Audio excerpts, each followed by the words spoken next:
shirkadda DP World oo ah shirkad laga leeyahay dalka Dubai isla mar ahaantaana dhawaan loo gacan galiyay dekada Berbera ee gobolka Saaxil ayaa ah shirkad ilaa haatan aan la iman wax horumar ah hadaba shacweynaha ku dhaqan magaalada Burco ee xarunta gobolka Togdheer ayaa saaka xilliyan ku xog wareysanay shirkadda DP World ee gacanta ku haysa dekada Berbera isla mar ahaantaana maalgelinaysa dekadani aysan ahayn shirkad horumar u horseedaysa dalkani balse ay tahay shirkad si gaar ah loo isticmaalayo sidoo kale waxay taageereen go'aamada ay soo saareen madaxweynaha dalka Djibouti Mudane Ismaaciil Cumar Geelle oo ku laalay heshiiska DP World iyo sidoo kale gudoomiyaha xisbiga mucaaridka ee wadani Mudane Cabdiraxmaan Maxamed Cabdullaahi Ciro waxaana kamid ah hadaladoodii sida tan waxa weeye madaxweyne Musabbix waxaan soo jeedinaynaa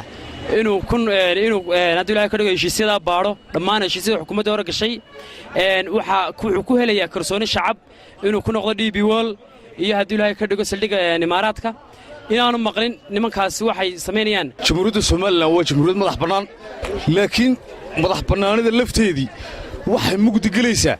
oo inaga wada jirkeena mugdi galaya marka ay ini meel gasho ee aan waxa lagu qanacsanayn ay ummadda u saxeedo haddii cid gaar ay faa'iido ugu jirto oo aanay danta shacabka aanay ka turjumaynina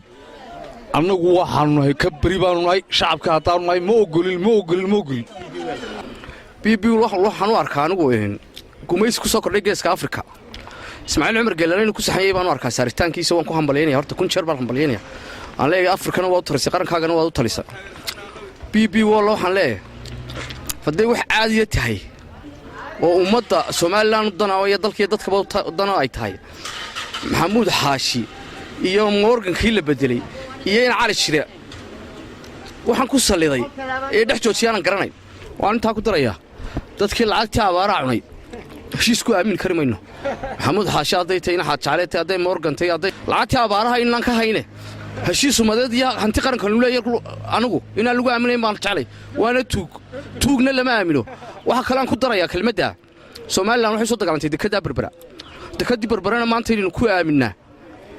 masayr darro wana nasiib xumo inuu ku aaminaa Assalamu alaykum warahmatullahi dhanka kale oo dhaqameed ka soo jeeda gobolka Togdheer ayaa xoojiyay hadalka ka soo yeedhay shacabka gobolkani iyo sidoo kale madaxweynaha dalka Djibouti waxaana kamid ah hadaladoodii sida tan waxaanu leenahay xukuumaddan waxa ka qabato boobka cad ee loo sameystay xafiisyada ee ay dadku arkaan ee dawladuhu arkaan ee ummaddu aragto waxaanu leenahay dhaciitii hore waday xukuumaddii hore kulmiye deeq Muuse ka bayro hadduu ku taageero boobkii hantida ummadda ee wasiiradii hore dawladdii kulmiyay waday tanina ay ku raacdo meeshii waxay noqonaysaa fashil kii hore ku dhacay unbaa kugu dhacaya marka waxaanu leenahay baa ku diraynaa haddaanu nahay madax dhaqanka inuu wax ka qabto madaxweynaha cusubi boobka DP World ay ku wado hantidii ummadda ee guurtada ahayd waxaanu leenahay adduunka taariikhda ka arasay dadku ku imaayee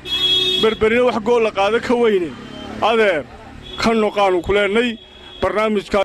marka Djibouti danaheeda ka tashatay tanna ina danaheeda ka tashataa la doonaya DP World waa burcad